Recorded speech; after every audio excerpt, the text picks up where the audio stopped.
another question I have is when we sin, how do we bounce back from that sin instead of, falling into a depressive sort of state? I couldn't think of another word, so I used it. And thinking whether or not, we are capable to fight the big fight. Well, everyone's going to sin, okay? There is no way that you can get away with this. There is no state of sinlessness, okay? First of all, get that constant straight. That's like the first law Oh, of humans. yeah, I got that. So that's what I was asking. So, because we are gonna sin, so how do we deal with that sin after we have done it and Yeah, that's what not I'm go getting at. into I know. That's what I'm trying to tell you. First, you get to understand the fact that you need to embrace your humanhood. Okay. The companions asked the Prophet ﷺ, and they said it in these very words. They said, when we are in your presence, O Prophet ﷺ, we are on the top of our iman. When we are not in your presence, it seems as if we have committed kufr. We're in the state of kufr. It is that much of a difference. The Prophet ﷺ said, he said, if you had kept that state of iman which you have in my presence, and you had maintained that level at all times, then if you'd walk in the street, angels would come down thinking you're one of them and embrace you. Okay. So what does that mean? Well, what it means is that we are going to fall down. We are going to falter. We are going to, you know, uh, do something which is lower than our expected standards. But the best part about being a human being and not an angel, and which is something that makes us a little higher on the rank than any angel can go to. We're not saying that every human being is on a higher rank than any angel. That's not how it is. Abu Jahl is not better than Jibreel. So just being a human being doesn't make you better than an angel. What makes you better than an angel is that angels cannot fall down on that standard. So they do not have that test of getting themselves up. We can fall down. I mean, it's not our ability to fall down. It was designed within us. So we falling down does not make us better than anything. If anything, you know, that makes us worse than anyone. But we have the ability to pick ourselves up with the instrument of faith in Allah Azza wa Jal, that yes, He is going to forgive me, and He's going to have that expectation that I'm not going to do this again. And He is going to be disappointed with me, and I am going to wash away that disappointment in Allah Azza wa Jal's point eyes by a better performance than the opportunity I got and I failed. So this this ladder that you use every single time. So if you commit the same sin again and again, and that's a different problem, that's a psychological issue. But if you commit different sins and you different mistakes, and then you repent, and then you have the deeper sense of remorse, and then you're climbing up the ladder, coming back to your par level, that is that climb that is raising you higher than the angel. You settling yourself down with nihilism, thinking nothing can be done now. You're going down thinking, oh, I'm better than the angel because I can commit a sin. You assuming that God's going to forgive you regardless of whether, you have remorse or not. All of these things are the things that are making you go down. Not less than angels. You're already less than angels because you're going down, but way less than any other animal as well, any other creature. We going up is that trajectory, wholly on the sake of Allah, for the sake of Him only. That is that the journey. That is the journey which actually raises our ranks. So you need to look at that journey. Now, you cannot, the best part about this journey is that you cannot look forward to it when you're not on that journey. Okay. Because in order to be on that journey, you need to fall down first, right? So you cannot just start committing sins to just, get a kick out of that journey. Then there is no remorse, right?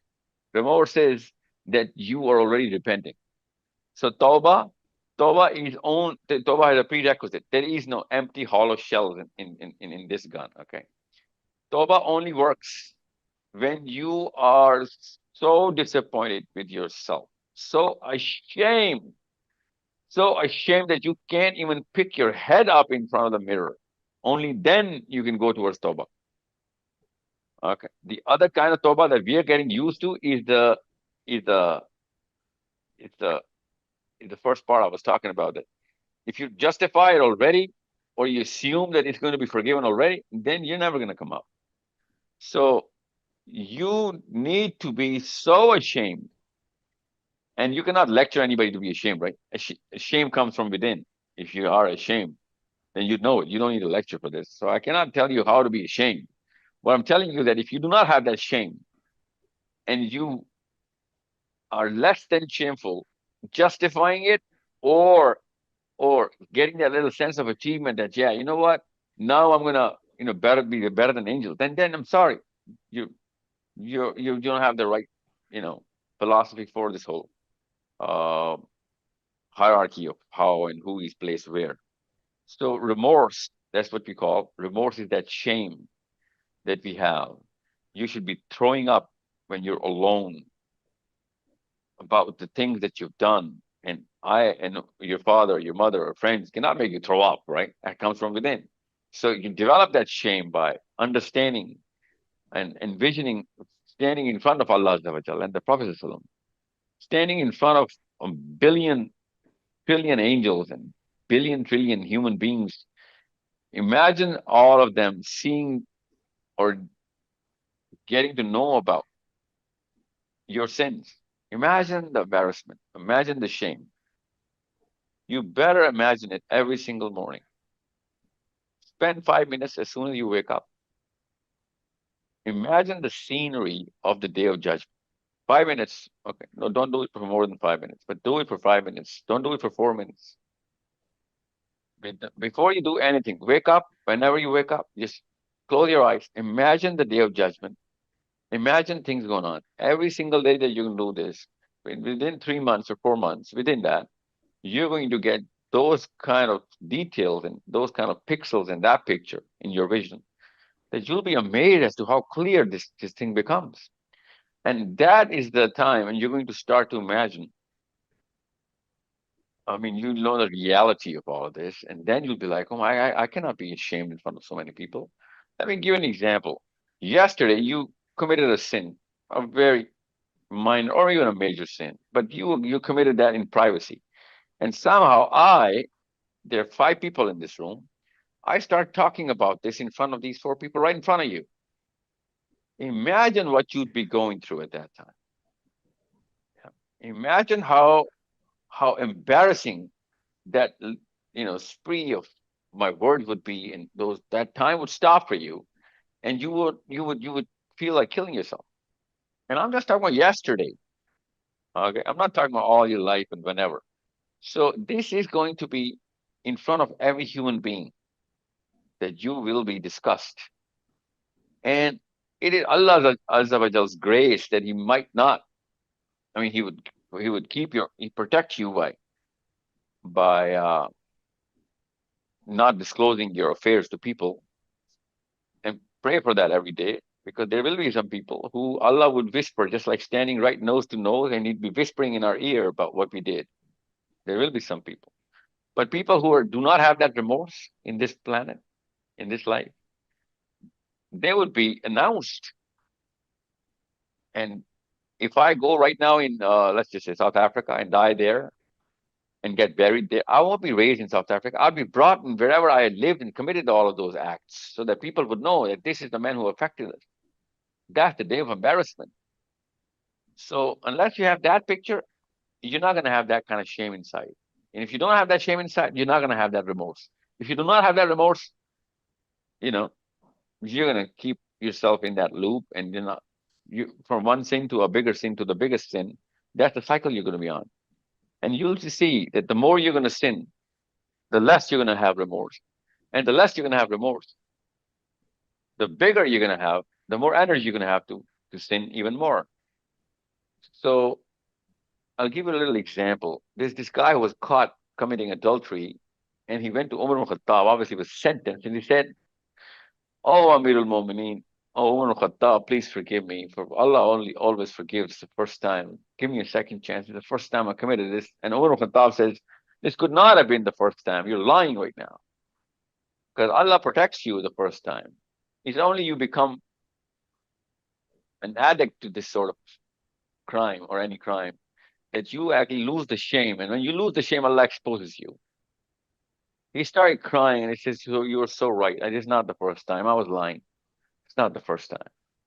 So if you do not have remorse, you are going to keep committing this. And even if you're not committing this, you're going to get exposed.